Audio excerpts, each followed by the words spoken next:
আজকে আমরা আলোচনা করতেছি, তোমরা যা দেখতেছো স্ক্রিনে, ফ্লো চার্ট রাইটিং নিয়ে। ঠিক আছে।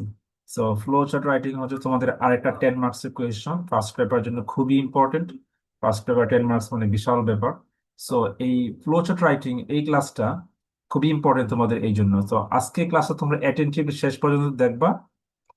আই হোপ তোমাদের এক ক্লাসেই তোমাদের ফ্লো চার্ট নিয়ে যত ধরনের কনফিউশন, যত ধরনের প্রবলেম এবং সবকিছু ক্লিয়ার হয়ে যাবে। আমি খুবই আশাবাদী আজকে এই একটা ক্লাসে তোমাদের সবকিছু আমি ক্লিয়ার করে ফেলতে পারবো। তোমাদেরকে attentively from top to bottom একেবারে শুরু থেকে শেষ পর্যন্ত ক্লাসটা মানে কি করা লাগবে, ক্লাসে অ্যাটেন্টিভলি থাকা লাগবে। ওকে। ওকে। সো ফ্লো চার্ট রাইটিংটা কি আমরা প্রথমে বুঝবো যে ফ্লো চার্ট রাইটিং কাকে বলে। হ্যাঁ, তাহলে আমরা বুঝতে পারবো যে আসলে ফ্লো চার্ট রাইটিং আমাদের কিভাবে ফ্লো চার্ট রাইটিং লিখতে হয়।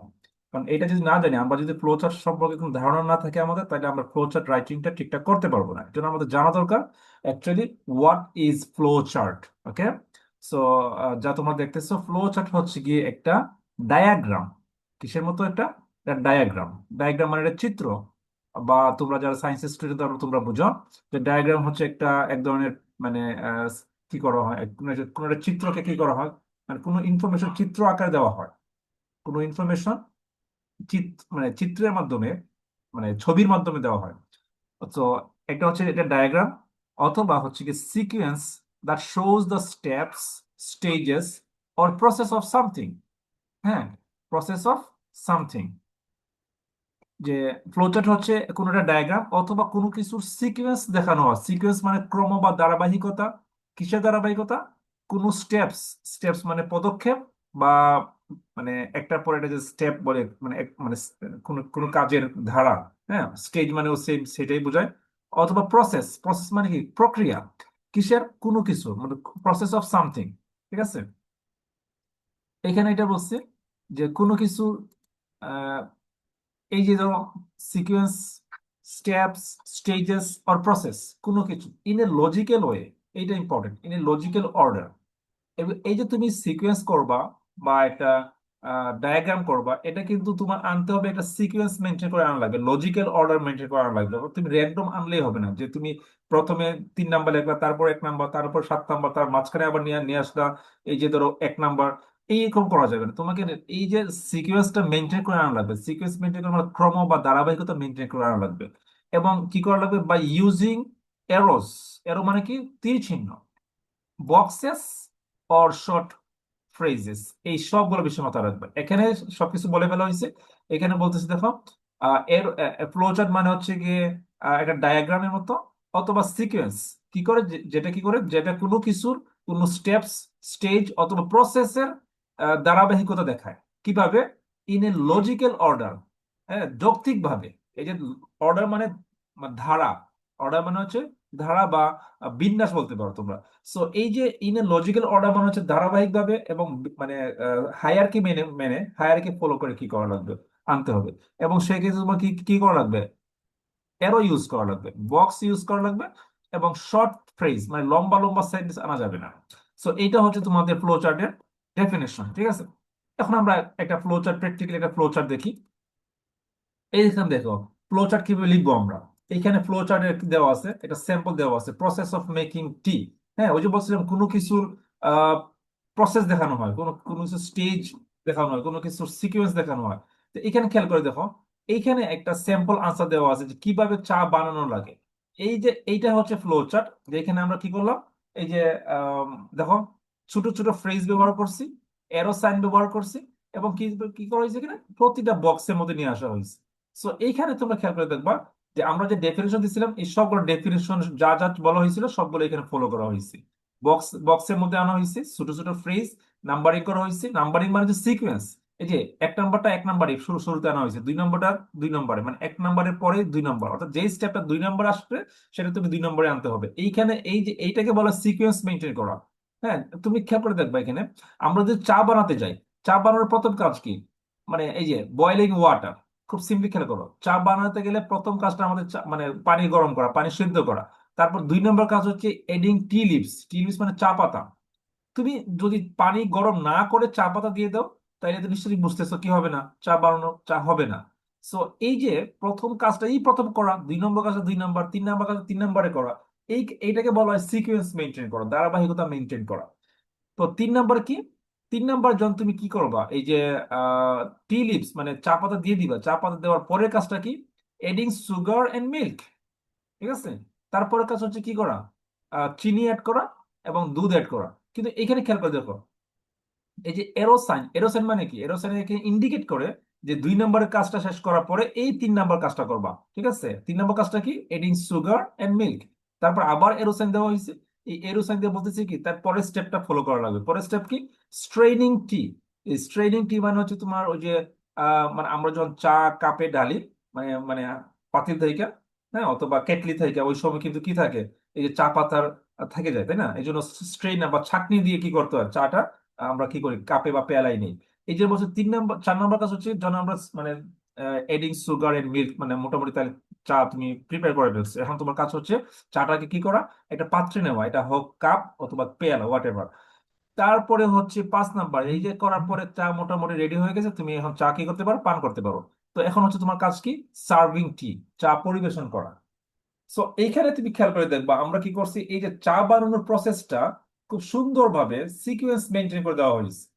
এইভাবেই কি হয়, ফ্লো চার্ট লিখতে হয়। ফ্লো চার্ট মানে হচ্ছে, ফ্লো মানে ধারাবাহিকতা বলতে পারো, ফ্লো মানে ধারাবাহিকতা, এই যে প্রবাহ, কোনো কিছু ধারাবাহিকতা ফলো করে কোনো কিছু করা, বা কোনো কিছু প্রসেস শো করা, প্রসেস দেখানোকে বলা হয় কি, ফ্লো চার্ট। ঠিক আছে, চার্ট মানে তালিকা, চার্ট মানে কি, তালিকা।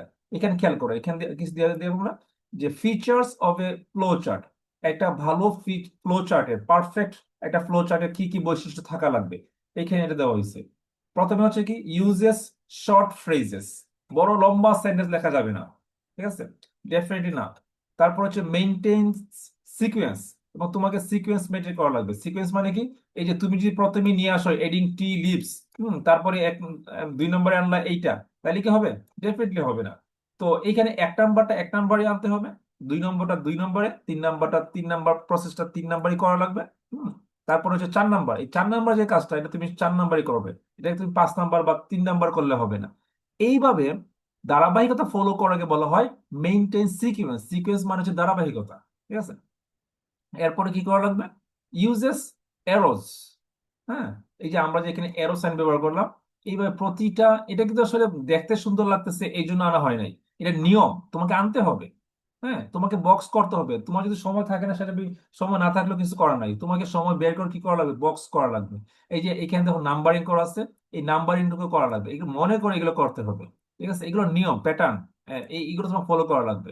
এখানে নাম্বারিং 1 2 3 4 5 6, এখানে অবশ্য তোমাদেরকে মানে 5টা, তোমাদেরকে একটা দেওয়া থাকবে এক্সামে, আর তোমাকে নিজেদেরকে লিখতে হবে মানে আরো 5টা, মানে মোট 6টা হবে। এখানে একটা কম আছে, মানে এখানে আসলে সম্পূর্ণ যেহেতু এক্সাম্পল, এই জন্য একটা নাই, মানে একটা মিসিং। তারপরে কি করেছি দেখো, শোজ প্রসেস অর ডেভেলপমেন্ট। হ্যাঁ, এইখানে খেয়াল করো, যেহেতু আমরা সিরিয়াল ফলো করে সিকোয়েন্স মেনটেন করে নিয়ে আসছি, এই জন্য অটোমেটিক্যালি এটা কি করতেছে, একটা এই যে ডেভেলপমেন্ট দেখাইতেছে, প্রসেস মেনটেন করতেছে। ঠিক আছে, এবং কি হবে ফাইনালি, যেটা হচ্ছে ইজি টু আন্ডারস্ট্যান্ড, তুমি এমন ভাবে প্রেজেন্ট করবা যাতে করে কোনো একটা মানুষ কি করতে পারে, ইজিলি বুঝে ফেলতে পারে চা বানাতে কি করা লাগে, প্রথমে কি করা লাগবে, 2 নম্বর কি করা লাগবে, 3 নম্বর কি করা লাগবে, মানে কোনটা আগে কোনটা পরে, এইটা যাতে মানে যাতে ইজিলি কেউ বুঝে ফেলতে পারে। এই জন্য বলছে তুমি এমন ভাবে এই কাজটা করবা যাতে কি হয়, ইজি টু আন্ডারস্ট্যান্ড। এই ইজি টু আন্ডারস্ট্যান্ড মানে কি, এটা হচ্ছে রিডারের জন্য, তোমার জন্য না। তুমি তো মানে এই এই যে এই তুমি এই চারটা ফলো করে তুমি ফ্লো চার্ট লিখবা। ঠিক আছে, এই চারটা ফিচার ফলো করে তুমি ফ্লো চার্ট লিখবা। আর এই যে ফিচারটা মানে ইজি টু আন্ডারস্ট্যান্ড, এই ইজি টু আন্ডারস্ট্যান্ড ফিচারটা হচ্ছে তুমি এমন ভাবে তুমি ফ্লো চার্ট লিখবা যাতে করে কোনো রিডার যে পড়বে সে যেন ইজিলি বুঝে ফেলতে পারে। হ্যাঁ, সেজন্য ইজিলি বুঝে ফেলতে পারে যে তুমি একটা perfect step by step follow করে একটা তুমি ফ্লো চার্ট মানে রেডি করছো। সো যখন তোমরা ফ্লো চার্ট কি লিখবা, মানে ফ্লো চার্ট রেডি করবা, এই ফ্লো চার্টের মধ্যে এই বৈশিষ্ট্যগুলো বা ফিচারগুলো তোমাদের থাকতে হবে। যদি থাকে, আই হোপ তোমরা 10-এর মধ্যে 10 পেয়ে যাবা। ঠিক আছে, সো আমরা প্র্যাকটিক্যালি মানে ফ্লো চার্ট দেখবো এবং প্র্যাকটিস করবো, তাই তোমাদের বিষয়টা আরো ক্লিয়ার হয়ে যাবে। তো মনে রাখবা, এইখানে কি করা হয়েছে, প্রসেস অফ মেকিং টি এর একটা স্যাম্পল দেখানো হয়েছে। ঠিক আছে, এই খেয়াল খেয়াল করো, বক্স বানানো লাগছে, এরো সাইন দেওয়া লাগছে, নাম্বারিং করা লাগছে। তারপর হচ্ছে আমাদের এই ফ্রেজ গুলো ছোট ছোট লম্বা ফ্রেজ নাই, এবং আরো খেয়াল করে দেখবা এখানে কি নাই, ফুল স্টপ নাই। এখানে কি নাই, কোনো ফুল স্টপ নাই। তার মানে যেহেতু ফুল স্টপ নাই কেন, এর একটা রিজন আছে, যেহেতু এটা ফুল সেন্টেন্স না। ফুল স্টপ কখন দিই আমরা? ফুল স্টপ দেওয়ার মানে হচ্ছে এটা একটা পূর্ণ সেন্টেন্স। যেহেতু এখানে কোনো পূর্ণ সেন্টেন্স নাই, পূর্ণাঙ্গ কোনো সেন্টেন্স নাই, ইনকমপ্লিট, এই জন্য কোনো মানে কিসের ক্ষেত্রে ফ্লো চার্টে কোনো ফ্রেজের শেষে তুমি ডেফিনেটলি কোনো ধরনের পাংচুয়েশন মার্ক দিতে পারবে না, এটা মাথায় রাখতে হবে। ঠিক আছে? আচ্ছা, তখন আমরা এখন দেখি যে পরে মানে এরপরে আমাদের কি করা লাগবে। এই যে দেখো, এইখানে দেওয়া আছে সিম্পলি তোমাকে কি কি স্টেপ ফলো করতে হবে। একটা ফ্লোচার্ট লিখতে গেলে তোমাকে প্রথমে কি করা লাগবে, এই স্টেপ বাই স্টেপ তোমাদেরকে এখানে দেওয়া আছে। প্রথম কাজ হচ্ছে তোমাদেরকে কি দেওয়া হবে, একটা প্যাসেজ দেওয়া থাকবে, তাই না? তোমাদেরকে বলা হবে এই প্যাসেজটা পড়ো, প্যাসেজ পড়ে প্যাসেজের বেসিসে, প্যাসেজের আলোকে, ওই কোয়েশনের আলোকে তুমি একটা ফ্লোচার্ট রেডি করো। সো প্রথম কাজ হচ্ছে তোমাকে কি করা, রিড, তোমাকে পড়তে হবে। তোমাকে যে প্যাসেজ দেওয়া হবে প্যাসেজটা ভালো করে পড়তে হবে, কারণ প্যাসেজটা যদি যত ভালো করে পড়তে পারবা তুমি প্যাসেজ থেকে তত পারফেক্ট অ্যাকিউরেট ইনফরমেশন গেদার করতে পারবা। So the very first thing যেটা তোমাকে খুব অ্যাটেন্টিভলি কেয়ারফুলি করা লাগবে, সেটা হচ্ছে তোমার কি করে প্যাসেজটা ভালো করে পড়া লাগবে। So read the passage first, this is your first job. তো প্যাসেজ পড়ে ফেলার পরে 2 নম্বর স্টেপ হচ্ছে তোমাকে কি করা লাগবে, আইডেন্টিফাই স্টেপস। এখানে যে স্টেপ গুলা বলা আছে তোমাকে এই স্টেপ গুলা আইডেন্টিফাই করা লাগবে। তুমি যেটা করতে পারো সেটা হচ্ছে উড পেন্সিল নিয়ে আন্ডারলাইন করে ফেলবে। ঠিক আছে? এরপরে তোমার কাজ হচ্ছে এখান থেকে শর্ট ফ্রেজ বের করা। তুমি ওই যে আন্ডারলাইন, তুমি যে মানে স্টেপসটা পাইছো প্যাসেজের মধ্যে, এটা হুবহু বসাই দিবা না। তোমাদেরকে সামারি রাইটিং এর ক্লাসে আমি বলছিলাম তোমরা যখন কি করবা, আন্ডারলাইন করবা ইনফরমেশন, ওই ইনফরমেশনটা হুবহু ড্রাগ এন্ড ড্রপ বা কপি পেস্ট করলে হবে না। তোমাদেরকে ওই ইনফরমেশনটা নিজের মতো করে কি করতে হবে, মানে কনসাইজ করে লিখতে হবে। তো সিমিলারলি এই ফ্লো চার্ট রাইটিং ও সেম কাজটাই করা লাগবে। তোমাদেরকে কি মানে স্টেপস গুলো আইডেন্টিফাই করা লাগবে। তো সেক্ষেত্রে তুমি পেন্সিল দিয়ে জাস্ট হালকা ভাবে, যেহেতু এক্সাম কোয়েশ্চেন পেপার লেখা নিষেধ, সেহেতু তোমরা এটা খুব বেশি মানে খুবই হার্ডলি ডিপলি করতে পারবে না। হালকা ভাবে, শ্যালো ভাবে, হ্যাঁ, তুমি একটা সাইন দিয়ে রাখবা যে এইটা একটা স্টেপ, এইটা একটা স্টেপ, এইটা এইটা আগে আসছে, তারপর এইটা, তারপর ওইটা, এইভাবে তুমি কি করবে, একটা সাইন দিয়ে রাখবা যাতে তুমি নিজে চিনতে পারো, বুঝতে পারো। ঠিক আছে? তো এই কাজটা করার পর তোমার কাজ হচ্ছে ওই যে তুমি আন্ডারলাইন করলা বা মানে চিহ্ন দিয়ে রাখলা, এইখান থেকে ছোট্ট করে একটা ফ্রেজ বানানো। হ্যাঁ, আচ্ছা, এই ফ্রেজ গুলো কিভাবে বানায় সেটা আমি তোমাদের বলে দিব, ডোন্ট ওয়ারি। ঠিক আছে? তো শর্ট বানানো, এরপর যে কাজটা করবা, তুমি ধরো মানে প্যাসেজটা ভালো করে মন দিয়ে পড়লা, তারপরে মানে স্টেপ গুলো আইডেন্টিফাই করলা, তারপর তুমি শর্ট ফ্রেজও রেডি করলা। এখন তোমার কাজ কি, তুমি যখন লিখবা, লিখার সময় কি করা লাগবে, অ্যারেঞ্জ সিকুয়েন্সিয়ালি। কি করা লাগবে, তোমাকে খুব ঠান্ডা মাথায় সিকুয়েন্স মেনটেন করে, মানে সিকুয়েন্স মানে কি, ক্রম বা ধারাবাহিকতা মেনটেন করে তোমাকে এগুলো মানে লিখতে হবে। ঠিক আছে? এই কাজটা সিরিয়াস একটা কাজ। মানে এখানে এই যে ধরো এখানে আহ 1 2 3 4, এই যে পাঁচটা স্টেপ আছে ফ্লোচার্ট রাইটিং এর জন্য। এই পাঁচটাই সিরিয়াস লেভেলের কাজ, তোমাকে সিরিয়াসলি করা লাগবে। তো তুমি মানে ধরো কি করলাম, স্টেপস গুলো আইডেন্টিফাই করলা, তুমি খাতায় তুমি তোমার কোয়েশ্চেন পেপারে মানে মানে মার্ক করলা, মার্ক করার পরে ফ্রেজও তুমি কি করলা, রেডি করলা। কিন্তু তুমি লিখার সময় উল্টা পাল্টা করে ফেলছো, বা সিকুয়েন্সটা তুমি কি করে ফেলছো, ব্রেক মানে মানে কি ভায়োলেট করে ফেলছো। তুমি 3 নম্বরে নিয়ে আসছো, এক নম্বরে নিয়ে গেছো 6 নম্বরে, এরকম করলে কিন্তু তোমার আনসার ইনকারেক্ট হয়ে যাবে, তুমি এটা করতে পারো না, তাই না? ওকে, এবং ফাইনালি যে কাজটা করা হবে, তোমাদের আগে বলছে বক্স করা লাগবে, এবং বক্স করার পাশাপাশি এরো সাইন, এরো মানে কি, তীর চিহ্ন, এই যে এইরকম এইগুলো এইগুলো ইউজ করা লাগবে যাতে করে বোঝা যায় এই স্টেপসটা, এরপরে এই স্টেপ, মানে এরো সাইন দেওয়া মানে কি, নির্দেশ করা যে এদিকে, তাই না? সো এগুলো করা লাগবে। এখন দেখে নিই একবার আমরা যে আমরা সাধারণত কি কি ধরনের মিস্টেক করে থাকি ফ্লো চার্ট রাইটিং এর ক্ষেত্রে। এইখানে দাও সবগুলোকে কি করা হয়েছে, মানে এখানে মার্ক করা হয়েছে। প্রথমে যে কাজটা করা যাবে সেটা হচ্ছে যে রাইটিং ফুল লং সেন্টেন্সেস। হ্যাঁ, ডেফিনেটলি তুমি কোনো সময় কি করতে পারবে না, বড় সেন্টেন্স লিখতে পারবে না। তোমাকে বলছি যে না, এই যে শর্ট ফ্রেজেস, এই শর্ট ফ্রেজ লিখতে হবে, ছোট ছোট সেন্টেন্স লিখতে হবে। ঠিক আছে? তার মানে হচ্ছে ফুল সেন্টেন্স লেখা অ্যাবসলিউটলি নিষেধ, এটা লেখলে তুমি এর জন্য মার্ক পাবা না। 2 নম্বর কাজ হচ্ছে আমরা যেটা করি, চেঞ্জিং দ্য সিকুয়েন্স। এটা বললাম না, সিকুয়েন্স নষ্ট করে ফেলি, উল্টা পাল্টা করে ফেলি। 3 নম্বরে 1 নম্বর, 1 নম্বরে 4 নম্বর, 4 নম্বরটা আবার 2 নম্বরে চলে আসে। এই যে সিকুয়েন্স ব্রেক করছো, এই সিকুয়েন্স ব্রেক করার কারণে তুমি মার্ক পাবা না। ঠিক আছে? তোমার ইনফরমেশন কারেক্ট, তুমি তোমার ফ্রেজ গুলো ছোট ছোট, হ্যাঁ, তুমি সিকোয়েন্স মানে তুমি কি করছো, এই যে এরো সাইন ব্যবহার করছো, বক্স বানাইছো, সবই ঠিক আছে, কিন্তু তুমি ইনফরমেশন গুলোকে কি করছো, সিকোয়েন্সিয়ালি মানে সিকোয়েন্স মেনটেন করে আনতে পারো নাই, উল্টাপাল্টা নিয়ে আসছো। এই একটা ভুলের কারণে তোমার কিন্তু মানে মার্ক কমে যাবে, মার্ক কাটা যাবে। ঠিক আছে? এটা করা যাবে না। এবং আরো একটা বলবো, সেটা হচ্ছে এডিং পার্সোনাল ইনফরমেশন, যেটা তোমাদেরকে সামারি রাইটিং ক্ষেত্রে বলছিলাম, যে সামারি রাইটিং এ কি করা যায় না, পার্সোনাল ওপিনিয়ন দেওয়া যায় না। সিমিলারলি ফ্লোচার্ট রাইটিং এও তুমি এই কাজটা করতে পারবে না। যে ইনফরমেশন গুলো দেওয়া থাকবে প্যাসেজের মধ্যে, তুমি শুধু ওই ইনফরমেশন গুলো ইউজ করেই তুমি তোমার কি লিখবা, ফ্লোচার্ট লিখবা। ঠিক আছে? সো ফ্লোচার্টেও সামারির মতো কি করা যাবে না, নো পার্সোনাল ইনফরমেশন। ঠিক আছে, কোনো পার্সোনাল ইনফরমেশন অ্যাড করা যাবে না। আচ্ছা, তারপরে আরেকটা ভুল আমরা করে থাকি, সেটা হচ্ছে মিসিং ইম্পর্টেন্ট স্টেপস। মানে তুমি হয়তো 5টা মানে স্টেপস নিয়ে আসছো, ফাইন, তোমাকে যেহেতু একটা দেওয়া থাকে, তোমাকে আর নিজে থেকে আরো 5টা আনতে হয়, 5টার জন্য তুমি 5 ইন্টু 2 মানে 10 মার্কস পাবা। কিন্তু তুমি চিন্তা করতেছো আমি তো 5টা স্টেপস নিয়ে আসলাম, হ্যাঁ, কিন্তু একটা সিরিয়াস মিস্টেক তোমরা করে দাও, সেটা হচ্ছে এই 5টার মধ্যে একটা ইম্পর্টেন্ট স্টেপস তুমি মিস করে ফেলছো। যদিও তুমি 5টা এনে এনে ফেলছো, কিন্তু ইম্পর্টেন্ট মিস করার কারণে দেখা যাবে যে এই ফ্লো চার্টটা ইনকমপ্লিট। তো এই কাজটা থেকে বিরত থাকা লাগবে। তোমরা যে কাজটা করবে, এর জন্য বলছি কি, মানে পড়ার সময় খুব অ্যাটেন্টিভলি প্যাসেজটা পড়তে হবে এবং ইম্পর্টেন্ট স্টেপস গুলো আইডেন্টিফাই করা লাগবে। ঠিক আছে? তো যদি তুমি ভালো করে মানে প্রসেস মানে প্যাসেজটা পড়ো এবং ইম্পর্টেন্ট স্টেপস গুলো মানে আইডেন্টিফাই করতে পারো, সেক্ষেত্রে তোমার ইম্পর্টেন্ট স্টেপস মিসিং হওয়ার চান্স খুবই কম। সো এই কাজটা খুবই অ্যাটেন্টিভলি করা লাগবে, সিরিয়াসলি করা লাগবে। ঠিক আছে? এবং আরেকটা ফাইনালি আরেকটা মিস্টেক হচ্ছে আননেসেসারি ডিটেলস, যেটা সামারির ক্ষেত্রে অনেকে করে ফেলো তোমরা। সামারিতে কি হয়, মানে সামারিতে লেখা মানে নাম ওয়ার্ড বাড়ানোর জন্য, ওয়ার্ড সংখ্যা বাড়ানোর জন্য অনেক সময় আমরা কি করে ফেলি, ওই যে কি বলে এটাকে, অনেক আননেসেসারি ডিটেলস, অনেক আননেসেসারি ইনফরমেশন আমরা লিখে ফেলি সামারিতে।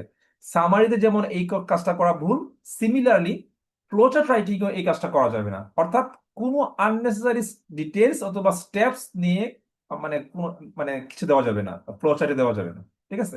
সো আমরা যখন আমরা কি করব, ফ্লোচার্ট লেখা শুরু করব, এই সময় আমরা এই স্টেপস গুলা ফলো করব এবং এই কাজগুলো থেকে আমরা বিরত থাকবো। যদি আমরা এগুলো করি, আই হোপ তোমরা 10-এর মধ্যে 10 পেয়ে যাবে।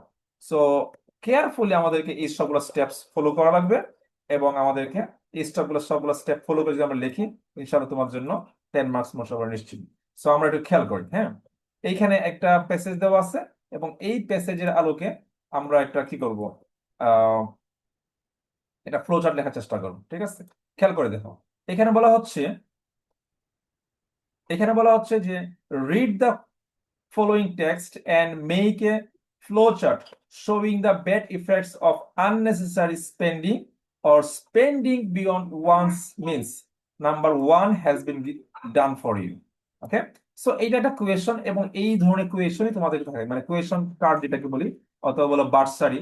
হ্যাঁ, এই কোয়েশন কার্ডটা সবসময় এরকমই থাকে, একটু অন্যভাবে আসতে পারে। কিন্তু তোমরা যারা ধরো অনেকে অনেক সময় কোয়েশনে কি নিয়ে ফ্লো চার্ট লিখবা সেটা নিয়ে কনফিউজড হয়ে যাও, এটা কমন ইস্যু। তাহলে এখানে কি করা যায়, খেয়াল করে দেখবা, এই যে ফ্লো চার্ট ওয়ার্ডটা, এই যে ফ্লো চার্ট টার্মটা, এই টার্মের পরে দেখো কি আসছে, আসছে এখানে আসছে শোয়িং, তাই না? জাস্ট খেয়াল রাখবা এই ফ্লো চার্টের পরে কি ফ্রেজ আসে, কোনো সময় আসতে পারে শোয়িং, কিংবা কোনো কোনো সময় আসতে পারে মেকিং, হোয়াট এভার, শোয়িং আসো অথবা মেকিং আসো, হ্যাঁ, তোমার ফোকাস থাকবে এই জায়গায়। অর্থাৎ ফ্লো চার্টের পরে তোমার কাছে কি জানতে চাইছে, ফ্লো চার্টের পরে কি করতে বলছে, বলছে showing the bad effects of unnecessary spending or spending beyond one's means. হ্যাঁ, এইখানে মেইন ফোকাস থাকবে তোমার এই জায়গায়, যে the bad effects of unnecessary spending. অর্থাৎ তোমার কাজ হচ্ছে the bad effects of unnecessary spending, unnecessary spending এর ব্যাড ইফেক্টস গুলো কি সেগুলো খুঁজে বের করা এবং সেইগুলোর বেসিসে সেইগুলোর আলোকে তোমাকে ফ্লোচার্ট লিখতে হবে। এবং আরো ভালো করে খেয়াল করে দেখবা যে তোমাদেরকে একটা আনসার সবসময় দেওয়া থাকবে স্যাম্পল হিসাবে, তাই না? এই যে দেখো এখানে দেওয়া আছে কি, মেকিং লাইফ স্ট্রেসফুল। তুমি প্রথমত কোয়েশন থেকে বোঝার চেষ্টা করবা যে তোমাকে কি নিয়ে ফ্লোচার্ট লিখতে হবে। সেকেন্ড হচ্ছে তুমি কি করবা, এই যে যে স্যাম্পল হিসাবে যে একটা আনসার দিয়ে দিবে, 1 নাম্বারটা, সেটা খেয়াল করবা। এখানে যদি তুমি খেয়াল করতে লেখা আছে মেকিং লাইফ স্ট্রেসফুল। হ্যাঁ, তার মানে হচ্ছে এই মেকিং লাইফ স্ট্রেসফুল হচ্ছে কি, আমার মানে কি করা, লাইফকে স্ট্রেসে ভরপুর করে ফেলা, জীবনটাকে মানে একেবারে টেনশনে ভরপুর করে ফেলা। স্ট্রেসফুল মানে কি, স্ট্রেস, টেনশন, চিন্তা, দুশ্চিন্তা, তাই না? যে আননেসেসারি স্পেন্ডিং এর অন্যতম একটা ব্যাড ইফেক্টস কি, আমাদের লাইফটা কি হয়ে যায়, টেনশনে ভরপুর, টেনশনে ভরে যায়। সো এইটা একটা ব্যাড ইফেক্টস। তার মানে হচ্ছে একটা ব্যাড ইফেক্টস দেখলে আন্দাজ করা যায় বাকি ব্যাড ইফেক্টস গুলো কি কি হতে পারে। অথবা প্যাসেজ, যেহেতু সিন প্যাসেজ থেকে আমাদের কি আসে, ফ্লো চার্ট আসে, তার মানে আশা করা যায় তোমরা পরীক্ষার আগে আগে তোমাদের সবগুলা সিন প্যাসেজ পড়া হয়ে যাবে, সবগুলা সিন প্যাসেজ তোমরা মানে থরলি বুঝে ফেলবা। যদি তোমাদের এরকম প্রিপারেশন থাকে, তাহলে দেখবা যখনই তুমি এইখানে একটা স্যাম্পল আনসারটা পড়বা, এই যে মেকিং লাইফ স্ট্রেসফুল, এটা পড়ার পর পর বুঝে ফেলবা, তাহলে এরকম আর কি কি আছে যেটা ব্যাড ইফেক্টস। তুমি যদি প্যাসেজটা পড়ো, প্যাসেজে দেখবে এগুলো দেওয়া আছে। যেমন ধরো আমরা প্যাসেজে যাই, হ্যাঁ, আমরা প্যাসেজটা একটু খেয়াল করি। এইকে দেখো, making life stressful, let's find যে মেকিং লাইফ স্ট্রেসফুল কোন জায়গায় আছে। এই যে মেক্স লাইফ স্ট্রেসফুল, হ্যাঁ। সাধারণত যেহেতু এইখানে এইখানে মেক, এই যে এক নাম্বার আনসারটা যেহেতু এইখানে আছে, মেক লাইফ স্ট্রেসফুল এইখানে যেহেতু আছে, তার মানে বোঝা যায় বাকি যে লাইনগুলো লাগবে, বাকি যে ফ্লো চার্টে বাকি যে স্টেপস গুলো লিখতে হবে আমাদের, আশা করি সিম্পলি সাধারণত কি হবে, এর পরেই আসবে, মানে এর আগে থাকবে না। সো এটা একটা কমন একটা অ্যাজাম্পশন, যে তোমরা চেষ্টা মানে খেয়াল করে দেখবা যে এক নম্বরে যে স্যাম্পল স্টেপটা দেওয়া থাকবে, তোমাদের বাকি 5টা স্টেপ তোমরা ওই এক নাম্বার স্টেপে পরেই পাবা। তার মানে হচ্ছে কি, যে তুমি প্রথমত কোয়েশনটা পড়ে কোয়েশন বোঝার চেষ্টা করবা। সেকেন্ড হচ্ছে এক নম্বর স্যাম্পল যে আনসার দেওয়া থাকবে এইটা পড়লেও তুমি বুঝে ফেলতে পারবা তোমাকে কি লিখতে হবে। সো এক নাম্বার দেওয়া আছে কি একটা ব্যাড ইফেক্টস, কিসের ব্যাড ইফেক্টস, আননেসেসারি স্পেন্ডিং এর একটা ব্যাড ইফেক্টস। সেটা কি করে আমাদের জীবনটাকে কি করে ফেলে, স্ট্রেসফুল বানায় ফেলে, স্ট্রেসে ভরপুর করে ফেলে, হ্যাঁ। আচ্ছা, সো এখন যদি আমরা পড়ি যে তাহলে এই প্যাসেজে আর কি কি ব্যাড ইফেক্টস থাকতে পারে, তাহলে আমরা দেখলে পেয়ে যাবো। যেমন ধরো এখানে বলছে কি, unnecessary spending or spending beyond one's means has some bad effects। তার মানে এইটা হচ্ছে আমাদের এই যে কোয়েশনের সঙ্গে মিলে গেছে। কোয়েশন এটা বলছে যে the bad effects of unnecessary spending or spending beyond one's means, right. So এইখানে মিলে গেছে, তার মানে হচ্ছে এর এইখানে আমরা কি পেয়ে যেতে পারি, এরপর থেকে আমরা আনসার পেয়ে যাবো, হ্যাঁ। আচ্ছা, সো এইটাই স্বাভাবিক, এইটাই তোমাদের এটা মানে টেকনিক আর কি। যখন দেখবা স্যাম্পল আনসার যেখানে দেওয়া আছে, এই স্যাম্পল আনসার যেখানে যেখানে শেষ, এরপরে থেকে তোমরা বাকি আনসার গুলো পেয়ে যাবা। অথবা কোয়েশনের মধ্যে যা শোয়িং এবং মেকিং এ পরে, এই যে শোয়িং অথবা মেকিং এর পরে যে টার্মটা থাকবে, এই টার্মটা হচ্ছে তোমার কিওয়ার্ড, এই যে ব্যাড ইফেক্টস, হ্যাঁ। ব্যাড ইফেক্টস হচ্ছে কিওয়ার্ড, আননেসেসারি স্পেন্ডিং হচ্ছে কি কিওয়ার্ড, এবং স্পেন্ডিং বিয়ন্ড ওয়ান্স মিনস এটা হচ্ছে তোমাদের কি কিওয়ার্ড। এই কিওয়ার্ড গুলো যেখানে পাবা, এরপরে থেকে তুমি তোমার আনসার খুঁজতে শুরু করবা। সো আমরা এখানে পেয়ে গেলাম এই কিওয়ার্ড গুলা, তার মানে হচ্ছে আমরা আমাদের আনসার গুলো এরপরে পাবো। ওকে, ভেরি গুড। দেখো এখন কি করবো আমরা, এখন আমরা এখান থেকে একটা দুইটা তিনটা চারটা পাঁচটা, আরো 5টা ব্যাড ইফেক্টস আমরা খুঁজে বের করবো এবং এখানে লিখবো। আমরা একটু পড়ি। For one thing, it may lead to financial ruin or debt, and for another it may create unhappiness within families. এগুলো কি বলতেছে, যে বলতেছে কি, যে যদি কেউ অপ্রয়োজনে খরচ করে এবং তার সামর্থ্যের বাইরে যায় খরচ করে, সেটা কি হবে, এর ফলে সে কি হয়ে যাবে, লিড টু ফাইন্যান্সিয়াল রুইন, সে আর্থিকভাবে কি হবে, আর্থিকভাবে সে ধ্বংস হয়ে যাবে। অর ডেট, ডেট মানে হচ্ছে সে ঋণগ্রস্ত হবে। ঠিক আছে, সো তার মানে কি, এইটা একটা ব্যাড ইফেক্টস। ঠিক আছে, সো এইটাতে যেহেতু একটা ব্যাড ইফেক্টস, আমরা এই যে মেকিং লাইফ স্ট্রেসফুল যেরকম ব্যাড ইফেক্টস, এই যে লিড টু ফাইন্যান্সিয়াল রুইন, এটাও একটা ব্যাড ইফেক্টস। সো আমরা এখানে একটা কি পেয়ে গেলাম, একটা স্টেপস পেয়ে গেলাম। সো এটা দেখা গেছে যে কি, এক নাম্বার এটা আছে, তো আমরা কি করতে পারি এখানে, এটা লিখে ফেলতে পারি। যেমন ধরো আমরা এখানে লিখলাম আহ, এই যে লিডিং লিডিং টু ফাইন্যান্সিয়াল। আচ্ছা, এখানে একটা কথা মনে রাখবা, তোমাদের আসলে কোনো ধরনের ফ্রেজ বানানোর দরকার নাই, আবিষ্কার করা দরকার নাই। তোমরা এখান থেকে মানে কি করতে পারবা, মানে 5টা স্টেপ নিচে থেকে লিখতে হবে, এবং 5টা স্টেপই তুমি অলমোস্ট বলা যায় অলমোস্ট 5টা স্টেপই তুমি প্যাসেজে পেয়ে যাবে, তোমার নিজে থেকে বানানোর দরকার নাই। যার কারণে তোমাদের স্পেলিং মিস্টেক এবং গ্রামাটিক্যাল মিস্টেক থেকে তোমরা বেঁচে যাবা। যদি তোমরা কেয়ারফুলি প্যাসেজটা পড়ো এবং প্যাসেজটা পড়ে বুঝে ফেলতে পারো, তাহলে তোমাদের আর কোনো ধরনের রিস্ক নাই, তোমাদের স্পেলিং মিস্টেক হবে না, গ্রামাটিক্যাল মিস্টেকও হবে না। তো এখানে যেহেতু আমরা পেয়ে গেছি যে lead to financial ruin or debt, তো আমরা সম্পূর্ণ এটা লিখে ফেলবো, lead to financial ruin or D E B T debt, হ্যাঁ। এবং আমরা ফুল স্টেপ কি ফুল স্টপ দিব না। আচ্ছা, আরেকটা জিনিস খেয়াল করো, এখানে কি বলছি, যে এখানে কিন্তু দেখো লিডিং বলছি, এখানে আছে প্যাসেজের মধ্যে কি আছে, আহ প্যাসেজের মধ্যে কি আছে দেখো, লিড মানে V1, হ্যাঁ না। আর এখানে আমরা কি ব্যবহার করছি, লিডিং। এর কারণ কি, এর কারণ হচ্ছে আমাদের স্যাম্পল যে আনসার দেওয়া আছে এই স্যাম্পল আনসারটা হচ্ছে বার প্লাস বি ওয়ান, যে মেক মূলত ছিল কি, দেখো এই যে এখানে কি মেক, মেক্স বি ওয়ান আসছে, আর এখানে কি বি ওয়ান। তো স্যাম্পল আনসারে যদি বি ওয়ান থাকে বি ওয়ান ব্যবহার করব, যদি স্যাম্পল আনসার জেরান দিয়ে শুরু হয় আমরাও জেরান দিয়ে শুরু করব, যদি স্যাম্পল আনসারে ইনফিনিটিভ ফ্রেজ থাকে অর্থাৎ টু প্লাস বি ওয়ান থাকে আমাদের আনসারটা কি হবে, টু প্লাস বি ওয়ান দিয়ে শুরু হবে। তো এখানে যেহেতু মেকিং মানে জেরান দিয়ে শুরু করছে এই জন্য আমরাও এখানে কি করলাম, এই জেরান দিয়ে কি করলাম আমাদের আনসারটা শুরু করলাম। ঠিক আছে, সো ধরে নাও আমরা একটা পেয়ে গেছি, এখন আমরা আটা দেখবো। এরপর বলছি কি it may create unhappiness, it may create unhappiness within families.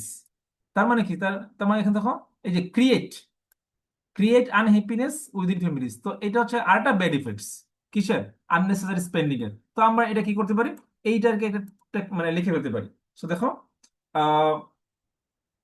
Creating, এখানে কি হবে যেহেতু ক্রিয়েট আছে আমরা এখানে কি লিখবো, ক্রিয়েটিং কি, আনহ্যাপিনেস, ক্রিয়েটিং আনহ্যাপিনেস কোথায়, উইদিন ফ্যামিলিজ, উইদিন ফ্যামিলিজ। ঠিক আছে, so creating unhappiness within families আমরা কি বললাম, এখানে প্যাসেজে আছে মে ক্রিয়েট, আর আমরা কি লিখলাম ক্রিয়েটিং, কারণ যেহেতু স্যাম্পল আনসারে জেরান্ড এই জন্য আমরা এখানে কি করলাম, জেরান্ড ইউজ করলাম। ঠিক আছে, আচ্ছা তো আমরা দুইটা পেয়ে গেছি।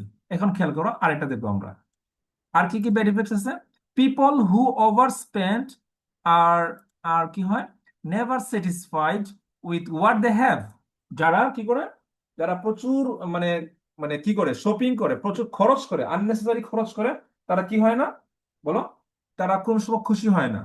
ঠিক আছে, আহ তাইলে আমরা কি করতে পারি, এইখানে কি বলছি দেখো, are never satisfied, people are never satisfied with what they have. তো এখানে আর নেভার স্যাটিসফাইড, এই নেভার স্যাটিসফাইড মানে হচ্ছে ব্যাড ইফেক্টস। তো কি বলতে পারি, আমরা এখানে বলে ফেলতে পারি এইভাবে যে being never satisfied, being never satisfied.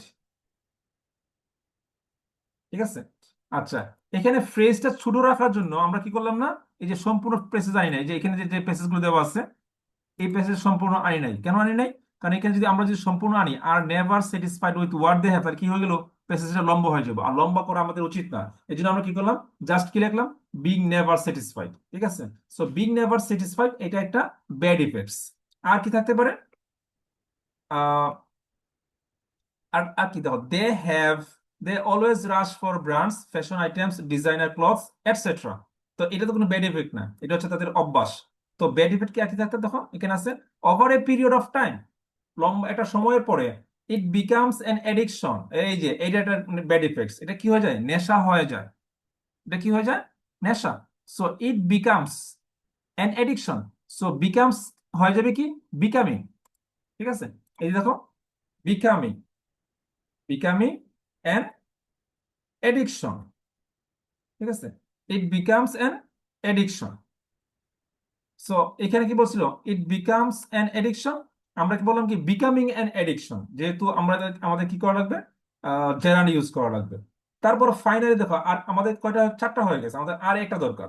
এরপরে দেখি আর কি আছে, which May eventually create psychological problems, এই যে আরটা বলে ফেলছে, এটা কি করে, একটা মানে যদি কোনো মানুষের লম্বা সময় ধরে এরকম এই ব্যাড হ্যাবিটে থাকে আননেসেসারি স্পেন্ড খরচ করার, তাহলে একসময় কি হয়ে যাবে এটা, একসময় এটা কি হয়ে যাবে, এক সময় এটা একটা সাইকোলজিক্যাল প্রবলেম হয়ে যায়, মানে it creates A create psychological problem. তার মানে কি এটা একটা ব্যাড হ্যাবিট। সো এইখানে এই যে আমরা ফ্রেজটা বাছাই করলাম, এই ফ্রেজের মধ্যে ভার্ব কোনটা, ক্রিয়েট। সো ক্রিয়েট হয়ে যাবে কি, ক্রিয়েটিং, ক্রিয়েট কি হয়ে যাবে, এই যে creating, creating psychological, psychological problems. ঠিক আছে, ক্রিয়েটিং সাইকোলজিক্যাল প্রবলেমস। সো এইভাবে দেখো আমরা কি করলাম, পাঁচটা আহ, মানে স্টেপস নিয়ে আসছি এবং সবগুলো আমরা সিকোয়েন্স মেনটেন করে নিয়ে আসছি।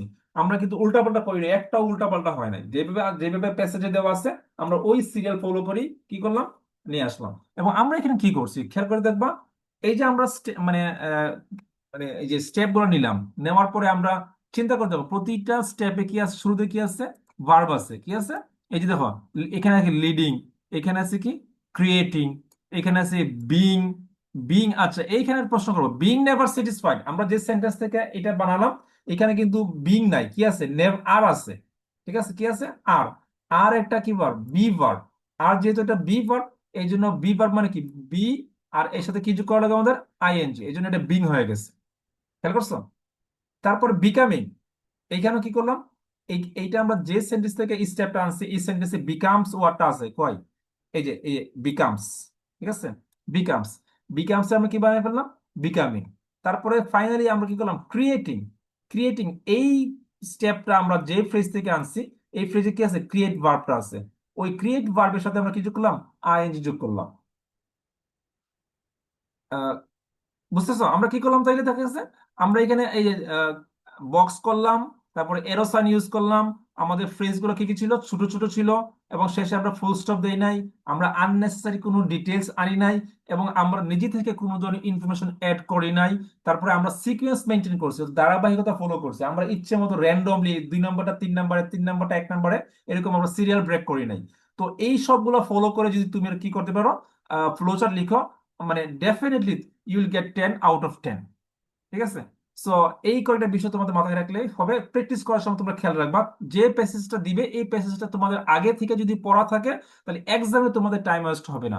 আর যদি এরকম হয় যে প্যাসেজটা তুমি আগে থেকে পড়ো নাই, তাহলে তো তোমার এক্সামে গিয়ে রিপিটেডলি বারবার তোমাকে এই প্যাসেজটা পড়তে হবে, আর এতে করে তোমার কি হবে? টাইম ওয়েস্ট হবে। এই জন্য তোমাদের উচিত হবে সবগুলা সিন প্যাসেজ পড়ে ফেলা।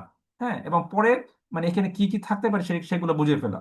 তো এইখানে খেয়াল করবা, যে আমরা কি করব, যে এখানে ধরো যে স্যাম্পল আনসার দেওয়া আছে, স্যাম্পল আনসারের মধ্যে কি আছে? ভার্ব প্লাস আইএনজি আছে, তাহলে আমাদের আনসারটাও শুরু হবে কি দিয়ে? ভার্ব প্লাস আইএনজি দিয়ে। যদি স্যাম্পল আনসার শুরু হয় এইভাবে, ধরো স্যাম্পল আনসারটা যদি শুরু হয় এই যে টু, টু মেক লাইফ কি স্ট্রেসফুল, তাহলে তোমার আনসারটা কি হবে? তোমার আনসার গুলো শেষ শুরু হবে কি দিয়ে? এই যে টু প্লাস, এই যেমন করে এখানে আছে কি, এই যে এখানে আছে ধরো লিডিং, তোমাকে লিখতে হবে কি? তোমাকে লিখতে হবে লিডিং, টু লিড, তোমাকে লিখতে হবে কি? To lead. তারপর ধরো এখানে আছে ক্রিয়েটিং, হ্যাঁ তোমাকে লিখতে হবে কি? To create. ঠিক আছে? টু ক্রিয়েট আনহ্যাপিনেস, এইভাবে। ঠিক আছে? এখানে আছে বিং, তোমাকে লিখতে হবে কি? To be. তোমাকে কি লিখতে হবে? তোমাকে লিখতে হবে টু বি, খেয়াল করো, to be, to be never, never satisfied. ঠিক আছে? To be never satisfied. আর এখানে আছে কি? বিকামিং না? তোমাকে লিখতে হবে টু বিকাম। কি লিখতে হবে তোমাকে? টু বিকাম, এই যে to, to become an addiction. ঠিক আছে? সো শুধুমাত্র যদি তোমাকে কি করো, যদি তোমাকে টু প্লাস ভার্ব দেয়, তোমার আনসার শুরু হবে টু প্লাস ভার্ব দিয়ে। তোমাকে যদি ভার্ব প্লাস আইএনজি দিয়ে দেয়, তোমাকে তোমাকে প্রতিটা আনসার শুরু করতে হবে ভার্ব প্লাস আইএনজি দিয়ে। তোমাকে যদি সিম্পলি শুধুমাত্র মেইন ভার্ব মানে মেক, এই যে আছে এখানে ধরো আছে কি, শুধু মেক থাকে মানে শুধু বি ওয়ান থাকে, তোমাকে আনসার শুরু করতে শুধুমাত্র বি ওয়ান দিয়ে শুরু করতে হবে, অর্থাৎ বেয়ার ইনফিনিটিভ। হ্যাঁ। সো এই কয়েকটা বিষয় যদি মাথায় রাখো তোমরা, তোমাদের কি হয়ে যাবে? ফ্লো চার্ট এটা কমপ্লিট হয়ে যাবে। এবং ফ্লো চার্ট লেখার জন্য আরেকটা বিষয় মাথায় রাখতে লাগবে, সেটা হচ্ছে তোমাদের টেকনিক বলতেছি তোমাদের, সেটা হচ্ছে যে প্যাসেজটা পড়ে, তুমি তো তোমার কোয়েশ্চনটা এখানে থাকতেছে, তোমার কোয়েশ্চনটা থাকবে কোন জায়গায়? এই যে ফ্লো চার্ট, এই ফ্লো চার্টের পরে যে ফ্রেজটা, এই যে শোভিং, কি শোভিং করার জন্য বলছে? The bad effects of unnecessary spending. এই ব্যাপারটা তোমাকে ভালো করে বুঝতে হবে, কোয়েশনটা তোমাকে ভালো করে বুঝতে হবে। তো কোয়েশন ভালো করে বোঝার জন্য প্রথম কাজ হচ্ছে তোমাকে মানে সেন্টেন্সের মিনিং বুঝতে পারা। এটা বুঝতে পারলে তোমাদের কোয়েশন বোঝা সহজ হয়ে যাবে। 2 নম্বর আরেকটা কাজ হচ্ছে যে স্যাম্পল আনসার দেওয়া থাকবে, এই স্যাম্পল আনসারটা যদি ভালো করে বুঝে ফেলতে পারো, তাহলে বুঝে ফেলতে পারবো আসলে তারা আসলে তোমার কাছে কি জানতে চাইছে। ঠিক আছে? অনেক সময় এরকম হয় যে কোয়েশনটা তুমি বুঝতেছো না, কোয়েশনে না বুঝতে পারলে তখন তুমি আটকে যাবা, তাই না? সেক্ষেত্রে তুমি চেষ্টা করবা স্যাম্পল যে আনসার দেওয়া থাকে, স্যাম্পল আনসার কি বলছে সেটা একটু বোঝার চেষ্টা করবা। তোমরা যদি স্যাম্পল আনসারটা বুঝতে পারো, তাহলে তোমরা বুঝতে পারবা যে তোমাকে কিভাবে শুরু করতে হবে। কারণ স্যাম্পল আনসার যেখানে থাকবে প্যাসেজের, যেখানে থাকবে স্যাম্পল আনসারটা, এইখানের এর পরে থেকে তুমি তোমার আনসারটা খোঁজা শুরু করবা। সো সেক্ষেত্রে দেখবো তোমাকে এই যে বাকি অংশটুকু, হ্যাঁ তোমাকে কি করতে হবে না, আর পড়তে হবে না, এই অংশটুকু তোমার পড়া দরকার নাই, কারণ তোমার আনসারটা কি হবে? তোমার যেখানে স্যাম্পল আনসারে যে কিওয়ার্ডটা যেখানে আসছিল, এরপর থেকে তোমার বাকি আনসার গুলো আসবে। সো এই কয়েকটা বিষয় মাথায় রাখো, ইনশাআল্লাহ তোমাদের ফুললি 10 মার্ক, 10 মার্কসের মধ্যে তোমার 10 মানে 10ই পাবা। মানে এখানে আসলে যেহেতু গ্রামাটিক্যাল মিস্টেক নাই, সামারির মতো তো সামারি গ্রামাটিক্যাল মিস্টেক হয়ে যেতে পারে, স্পেলিং মিস্টেক হতে পারে, কিন্তু ফ্লো চার্টের গ্রামাটিক্যাল মিস্টেকের সম্ভাবনা খুবই কম। এবং স্পেলিং মিস্টেকের চান্সও কম, কারণ যেহেতু এখানে তোমার মানে নিজে থেকে বানায় লিখতে হইতেছে না, সামারিতে কিন্তু নিজে থেকে বানায় লিখতে হয়, এই জন্য অনেক সময় তোমার স্পেলিং মিস্টেক করে ফেলবা বা গ্রামাটিক্যাল মিস্টেক হয়ে যেতে পারে, কিন্তু ফ্লোচার্টে এর চান্স খুবই কম। তো এই জন্য আমি আশা করি তোমার টেনের মধ্যে আউট অফ মানে টেনই পাবা। ঠিক আছে, তো এইভাবে যেভাবে আজকে বলছি তোমাদের স্টেপ বাই স্টেপ প্র্যাকটিস করা লাগবে, এবং এই স্টেপগুলো মাথায় রাখা লাগবে যে আমরা ফ্লোচার্ট বানানোর সময় আমাদের বক্স বানানো লাগবে, তারপরে এরো সাইন ইউজ করা লাগবে, তারপর যে স্যাম্পল আনসার দেওয়া থাকবে এই স্যাম্পল আনসারটা ফলো করা লাগবে, অর্থাৎ স্যাম্পল আনসারের বিগিনিং যদি ভার প্লাস আইএনজি হয় তাহলে তাহলে তোমার আনসারও ভার প্লাস আইএনজি দিয়ে শুরু হবে। যদি স্যাম্পল আনসার শুরু হয় টু প্লাস ভি ওয়ান দিয়ে, তোমার আনসারটাও শুরু হবে টু প্লাস ভি ওয়ান দিয়ে। মানে যেইভাবে স্যাম্পল আনসারটা শুরু হবে তোমার আনসারটাও সেইভাবে শুরু হবে। এবং তোমাকে সেন্টেন্স গুলো কি রাখা লাগবে, শর্ট রাখা লাগবে। হ্যাঁ, তোমার সেন্টেন্স গুলো তোমার কি করা লাগবে, এবং ফুল স্টপ দেওয়া যাবে না। এই কটা বিষয় মাথায় রাখো, তাইলে হয় মানে তাইলে তোমার জন্য সব ইজি হয়ে যাবে। একটু প্র্যাকটিস করো, ইনশাল্লাহ তোমার জন্য সব ইজি হয়ে যাবে।